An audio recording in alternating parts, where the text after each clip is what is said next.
This is the Lakin Chronicles Road to Recovery podcast with addiction recovery specialist Dr. Greg Lakin. Real people, real stories, real addiction, and real recovery journeys. The road to recovery starts now. Thank you. We're back for another episode. Lakin Chronicles, not my idea. But no, we interview people that have battled addiction and succeeded, and the stories are all over the place, but so are our patients, and so are people that have had addictions. But this is very nice because we actually have Nate and his wife AUDREY, and thank you both so much for coming. Thank you. We get the husband and the wife perspective of this journey that you've taken and done well in, by the way. But the sole purpose for you agreeing to come tell your story is just to help others. And I commend you, and it takes a lot of courage. And so I want to thank you ahead of time for just coming and sharing your story with us, because as we know, we maybe reach 10-20% of the people out there that really need help. And there's nothing more motivational, more inspirational than hearing a good success story from somebody that's battled addiction and it's succeeded. So thank you, Nate. Thank you. And AUDREY, thank you. But just this is your show. Just start off and tell us your story about how it all got started. So I wrecked a motorcycle May 19th of 2006. Ripped half my face off, and of course they prescribed me a bunch of pain medication at the time, and and then they had to put new teeth in, and so they had to prescribe me more pain medication for that. Shortly after that, I hurt my back, and it was before you even know it. You don't even know really that you're getting addicted to something until it's like you have to have a pain pill to wake up and get out of bed, or else you just feel sick and just filled with pain. You don't even want to move. And, it's the addiction, and you really don't realize that until you get, further down the road. In my case, it was 10, 12 years down the road, before I found you. And really, luckily, it was a coworker that told me to call you guys.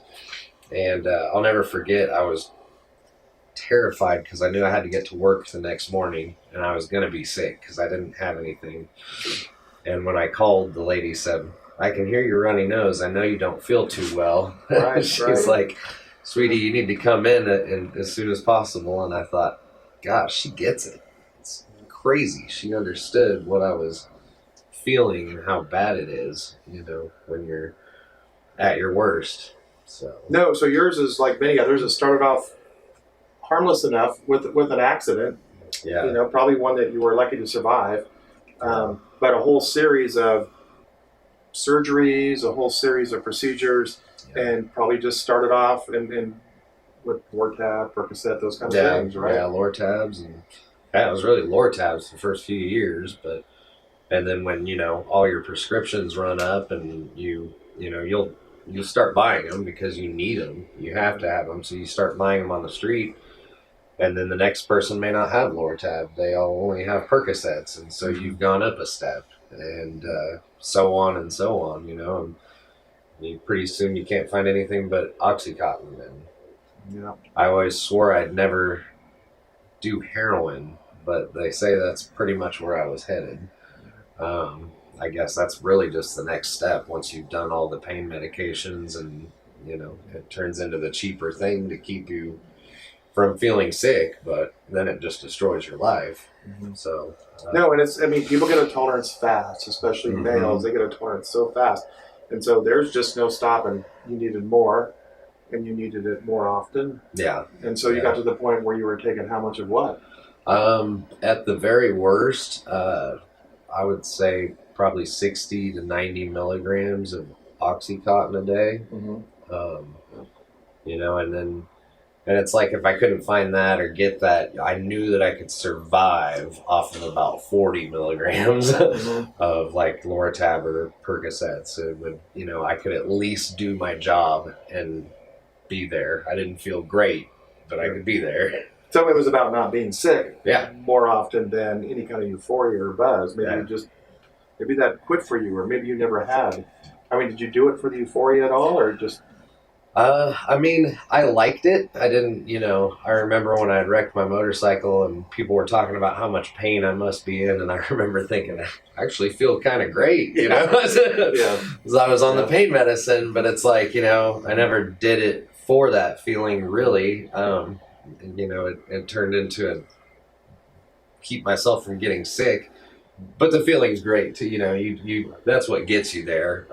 Is you like that feeling. You want to go back to that feeling, and you know that without it, once you've gotten to that point, you're not going to feel right without it. In fact, just downright sick. I mean, like I told you, the first time I had withdrawals, I didn't even know that it was withdrawals that I was having. I didn't understand why I felt sick. But then after a while, I knew what it was. I knew what I was fighting, and I kept trying to come up with game plans to get off of that stuff, and the game plan just never works out. You always make an excuse. You always make an excuse when you get a plan and something falls apart, and it's not your fault, but the plan didn't work, and we'll try again next time. I'm gonna take my medicine until I can get another game plan down to stop, and you get caught in that cycle of trying to quit forever. And it's like, well, and you probably did some things you normally wouldn't do. And in your defense, to be honest with you, in the mid 2000s, physicians probably weren't educating their patients on how addictive even the short-acting hydrocodone, oxycodones were. We didn't have the crisis, or at least we weren't aware of it. And now we have, opioids killing way more people than, especially our young. Yeah. So, and they didn't say anything about it being addictive. They just, here, take this for pain. Yeah.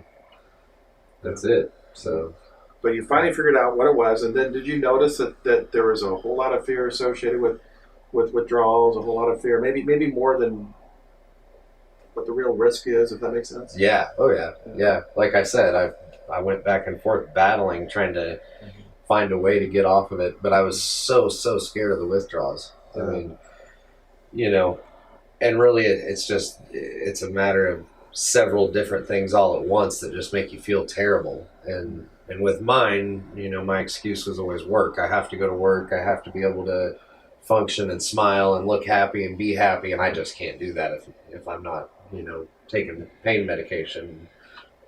Now I've worked for 8 months without pain medication and doing just fine. Isn't that amazing? Yeah. And yet, you're one of these people that's very type A, very high functioning, very productive, go. Yes. And I almost think that I see a higher ratio of people with your high productive, high output mentality than I see that a lot. Absolutely. I had days where I'd have my 4 or whatever that I needed to take, and I'd have 5 or 6 with me, and I'd say, I've got a bunch of work this afternoon. I'm going to take an extra half, a pill so I can really get after it and do it. And it's just people of action, whatever it is. It makes you feel like you can just accomplish stuff, and you find out that's not the case. It's just that you've got yourself in a bad spot. Yeah. So, and Audrey, I will say, Nate speaks highly of you. We always talk about, what did you have support at home? What's that like? And he's bragged about you nonstop. He really has. And so, tell me what it's like from your perspective. What have you seen, and how did this progress, and how did it get better? Well, when I first started, when Nate and I first got back together, I didn't even know he was addicted to pills until somebody told me. And then I started noticing, and I didn't know what to do because I don't understand addiction. I've never been addicted to anything. So it was hard for me to try to be supportive, because when he came off of him, he was worthless. He wouldn't do anything at home. He wouldn't help me with anything. So it was hard for me because I didn't understand it. And I'm like, well, I need some help doing this. And I remember when I was having my son, and he was trying to come off of him. And it was so, I hated it at that point, because I didn't feel like I had the support from him during that time that I needed, and he didn't have the support from me that he needed. So I will never forget how much I hated pills at that point, because I needed that support during that time. And I told him, I said, I wouldn't hate it so much if you would have gotten off of him at that point and stayed off of him. But it was hard for me to believe, okay, you're going to get off of him and stay off of him. So it was hard for me to be supportive, because every time he went back to him, So I just kind of had to sit back, and I never complained to him about, oh, you're buying too many. I never try to ask a lot of questions about it because I don't understand it, and it was kind of his thing. So I try to just stay out of it and just kind of let him do what he needed to do. And I was going to continue to do my jobs as his wife and do the things around the house. But if I didn't see it, I tried to ignore it, but the problem didn't go away. But we talked about it, and when he was telling me that there was somebody at work that had recommended you, I said, well, maybe you need a call. Maybe this is the point where now you need to actually get help. I don't care what it takes to do it. If this is what's going to make you feel better and you can get help from this doctor, you need to do what you can do because there's nothing else that I can do. And so when he came to you, I was very pleased that he kept going with the program, and you've been a good support for him because he comes home and he tells me, oh, I just feel so much better after talking to him. And after a couple of days of him talking to you, he's very upbeat. He's a lot better. And I wish I could be that for him, but I'm kind of glad that that I'm not, so we can have each other on a more husband, wife, mother, father kind of level. And he has you that he can go to. And I think that's fantastic. You kind of help him in that aspect. And he looks forward to coming to his visits with you because he knows it helps him. And he comes home and it helps me around the house because he's more motivated. Well, good. No, and I appreciate you coming and giving, the spouse's perspective because there's so many spouses out there that don't understand and don't know that this could be fixed and don't understand why you can't just stop. And it's hard. I want to say to you, why can't you just stop? Why does this little pill control everything you do in life? And I told him, I said, you want to be a man? I said, stop letting a pill rule your life in. And he's like, you're right, I can't do it. And now he can, and he is, and I'm proud of him. He's come a long way. I try not to talk about it a lot around at home because I don't want the kids finding out about it. And not only that, I want to move on to our new normal. Is that this is what it's going to be? But it's always going to be in the back of your head and the back of your mind. It's always going to be there for both of you. Absolutely. It's one thing if he was going to come home, I could smell something on him if he had been drinking, but a pill, I don't know. So it's, if he wanted to do it, I wouldn't know. And so it's always in the back of your head. What's the next thing? But it's been so long now, I don't worry about it the way I used to. And how old are your kids now?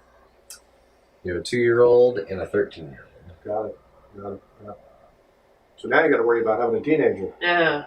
It's coming. No, it's coming. I can only warn you so much. Oh, man. No, she wants to learn how to drive. She's like, oh my gosh. Yeah. It's going to be a journey. It's scary. Yeah, and then I've got a son who's just 2, and I'm like, I don't even know what he's going to be like in high school. So when he gets 13, I'm sure he'll be a lot worse than she is. She's pretty good. Yes. And they're all just cute at that age. Yeah. Oh, yeah. Super they're cute. Adorable. Yeah. From terrible 2s to trusting 3s. Oh, man. Yeah, you'll see. Yeah. I don't know if it's going to be trusting 3s I don't with know. He's a good kid now. Yeah. He's probably going to be I think we're going to get the terrible hellacious teenager, I'm sure. Sure. Well, probably a little bit of type A. Yeah. But if it's channeled right, you'll do the work of 2 or 3 people. Oh yeah. We need to get him into something, get him a hobby that he can do, and as I've noticed, if you give him tasks, he's great. It's like, hey buddy, hand me that. Hey, go get that, and it doesn't get into any trouble. He's running and getting you stuff. But the minute you turn your back, he's he gets bored. Yeah, he's jumping off furniture and. Well, and you also mentioned that there were times when he was just lying on the couch, no doubt going through withdrawals or, just not feeling the energy or just not feeling stable. And so at that time, you probably didn't understand that either as well. I didn't. I think I understand more now because I've been through, I feel like, what was the worst part of it already. Mm-hmm. And I look back on that, and I watch a lot of like TV shows like Intervention and stuff, and I kind of see what people are going through, but it's so hard for somebody who doesn't have an addictive personality. Mm-hmm. It's hard to understand addiction, and I don't ever want to understand addiction if it means going through addiction myself. Right. And it's just not worth it to me. And that's where I struggled with him, and I just want to, kick the cigarettes. Can't you just do it? Like I can pick one up and not touch him again for 3 years, and I just don't understand how he can't do it. But I'm glad I don't have to. Mm-hmm. Yeah. And I've noticed, and I've been doing this for 20-some years, that we all have, it's like a seizure. We can all be induced into a seizure, every one of us. we can all be induced to go into that reactive, limbic, addiction part of your mind, fight or flight. We can all get there under the right circumstances, but some get there easier than others. And so sometimes you'll hear, hey, I inherited this addiction or that addiction. I don't even think you inherit an addiction. I think you inherit the reactive, fight or flight kind of brain set that takes you there fast, Okay. Yeah. So when I talk with different patients and they'll say, yeah, my grandparents were alcoholics and my dad smoked marijuana all the time and my deal is pills, they were all using outside modalities to calm their brain a little bit. They were all using what they had at hand to calm their brain a little bit, but it in the end was counterproductive. And so, we see that a lot where people will start off with short actings like Lortab, Percocets, and they'll start feeling good, feeling bad, moods up, moods down. And you just go through this roller coaster ride in your brain. Your brain thinks that you're under duress, and your brain overactivates the limbic, primitive, fight or flight survival mode part of your brain. And it's the part of your brain that really doesn't think things out. It's more reactive.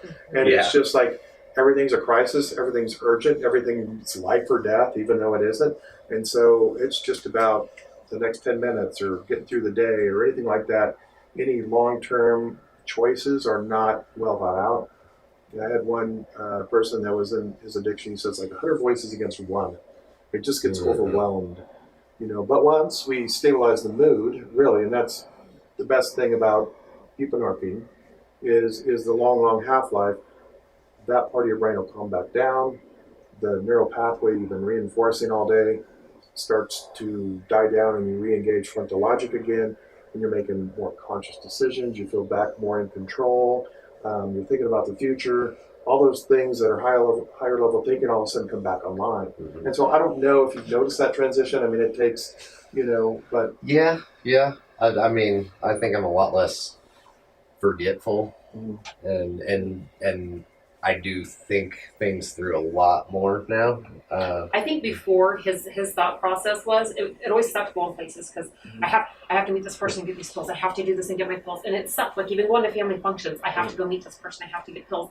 And Christmas is with your she family. was paying attention this entire time. Yeah. So that's where I think. Yeah, leaving town was It was scary. It was awful. Scary. You We have to couldn't- make sure you have enough pills to not be sick while you're gone. And so that's where his main focus is always at is where's my next fix coming from? Have enough. And it's hard because you don't have his attention because he's always on his phone trying to get his next fix. Right. And it's you're missing family dinners because you're on the phone with with trying to find somebody, and it was just hard. And now I feel like we have more of his attention. He has more hobbies to keep himself busy now. Whereas before it was just when he played the guitar and he looked for pills, I felt like. And now he's, he finds more things to keep him busy and he's doing more things and he's spending more time with the family. And I think that I credit a lot of that to his sobriety. Sure. Yeah. No, and he knows you were there for him. I mean, It was hard because I didn't know what to do. I didn't feel like I was the support he needed. I didn't feel like I felt like we deserved different in our lives because I couldn't be the support he needed. I didn't know how. But he hung in there with me as I hung in there with him. So we kind of just balanced each other out, I think. And now, and we're a good team. He's the man of the house and I'm very much the mom of the house. So balance. Yes, and this sounds weird, but this got you don't know it yet, but this got you prepared to deal with a teenager because, you mentioned you don't know whether to challenge him to get him off his pills or to coddle him or to just love him more or to step back and just kind of let him figure it out. I mean, this is exactly what you're going to be dealing with here with your teenager. Yeah, you don't know. Yeah. You just don't know it yet. I was mad when she moved my car and didn't put the seat back where it belonged. It's going to be a long next few years. Yes. Well, good. So Nathan, you came and we started you on Suboxone because you never, like you said, you never let it get totally out of hand. I mean, OxyContin, but you didn't have to go to heroin or injecting, which, and it's hard for guys to come in and ask for help. It's like asking for directions. I mean, they were guys. We just got to macho through it or figure it out. But you did before you lost about any worse. Yeah, You know? yeah. I think the guy that told me about you, Mhm. John, he had been telling me about you for a couple months before I Right. mustered up the courage to actually call and come Right. in and see you guys. Well, we talked about it for a Mhm. while when John started Yeah. talking to him about it, and I said, you have, I was like, maybe just go in there and see what it's about. Just do one, ask for help, do it once. And when he couldn't find any, I said, now's your time. Yeah. It's now or be sick. So Yeah. he did what he had to do, and I was real proud of him that day. And we don't, maybe we should celebrate it more, but we don't. But I think that we've just started just living our lives. And I think that that's also a celebration in itself, is because now we have our lives that we're living together and our family that we're raising together. And we're not focusing on where we were, but where we're going. Yeah. Perfect. No, I think that's wonderful. I mean, there comes a time when I think, you've succeeded. You've done it. You are not worried that you're going to relapse. You're back in control, and then you got to just move forward. I think sometimes we spend too much time in NA or AA talking about our history and trying to outlive. I was a bigger drunk than you, or there comes a point where you just move forward. Yeah. You just move forward. So, and you seem like a great team together. Well, and it's okay to talk about those times, and that's one thing that I've, in any situation you have to deal with. It's okay to talk about those times and to look back on them, but it's also okay to tell your story. Like with my 13-year-old, I tell her some stories about the crazy things that I would do, because you want to look back on them and then tell people your story so people don't follow in your footsteps. Right. No, that is wonderful. So you're kicking butt at your job now. Yeah. I've been I'm kicking butt for 18 years. Yeah. Been promoted. Taking care of things. Yeah. So, Well, doing perfect. very well. Well, and then I appreciate you both so much. I don't know if you have any little telling secrets on really. You kind of told us what the impetus was to go on and get help, and it was just finally making the decision. And there's a whole lot of people out there that can relate to both of you. Actually, that's why I appreciate you coming in, Audrey. And then it's not as hard as you think, is it, to come in and just No, I mean once you give up and come in and talk to these guys, you swallow your pride. Yeah, there's never gonna be that horrible feeling, the withdrawals. You don't ever have them again. They take care of it and handle it, and then you don't have to worry about where you're gonna find anything or get or do, or you're you not on the feel hunt fine. anymore. Yeah. And then it's that. I mean, there's something about just knowing that with you, buprenorphine, you take it, you're good for the day. Yeah, you're good for the day. Yeah, all day. And all day, and you know that it'll always be there, and titrating down is not that big of a deal. Yeah. Your brain's already kind of gone, pretty much back to normal. Yeah. And you just know you've got this now, right? Yeah. Yep. Great. Well, and I appreciate it, because all we're trying to do here, and I'm not trying to advertise for our facility or any, but we're just trying to connect with people out there to let them know that they can get help. They can get help. They can get help. And there's a whole lot of people with addiction issues out there. Yeah. The biggest thing is don't try to do it yourself. You're going to fail. There's no way you're going to do it. I mean, I don't know if there's statistics or percentages on it, but people are going to need help if they're going to get off of it. Well, and they say opiate addiction is truly, truly the most addictive, in part because of how sick you feel.